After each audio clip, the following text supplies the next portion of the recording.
And obviously, a lot of talk up here on Capitol Hill about health care and whether or not the Senate is going to be able to pass something. Do you anticipate that should the Senate pass health care reform, that the House would vote in favor of it and advance it to the president's desk?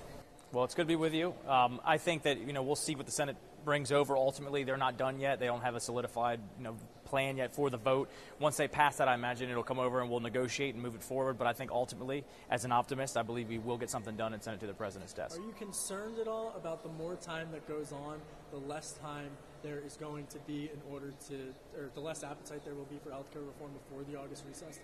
I'm certainly concerned about the legislative calendar. I think in general, the legislative process takes a little bit of time, right? It's not super quick. So the House is done, Senate's working on it, then we'll come together, negotiate, move forward.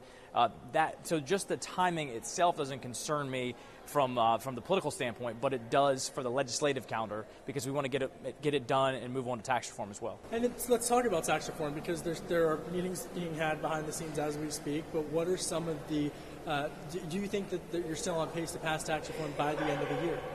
I think so. If not by the end of the year, then hopefully the first quarter. But I think so. Again, that's why the previous concern is about the legislative calendar, so we can get it done. But I think that we can absolutely come together and get something done this year. But it sounds like just like health care reform, on the issue of tax reform, there are differences within the Republican caucus, such as on the border adjustment tax. Where do you stand on that? Well, I think let me say, for me personally, there's three main things that I think have to happen in tax reform without getting super detailed into it. Number one, you have to repatriate that money coming back from overseas. Number two, you have to deal with corporate taxes and get them down, and also address individual pass-throughs like S-corps and LLCs that have employees as well too. And then last, but probably the most important thing are just the American people in general. You have working families out there who have been literally crushed with taxes, more taxes than in the history of this nation. So you have to do something for the American people, the working families. Absolutely. Let's switch gears. President Trump is going to be visiting your district, near your district, in your district this weekend. In the district. In the district. Second trip, right, in this year alone? Yep. Tell me a little bit about what he's going to be doing this weekend.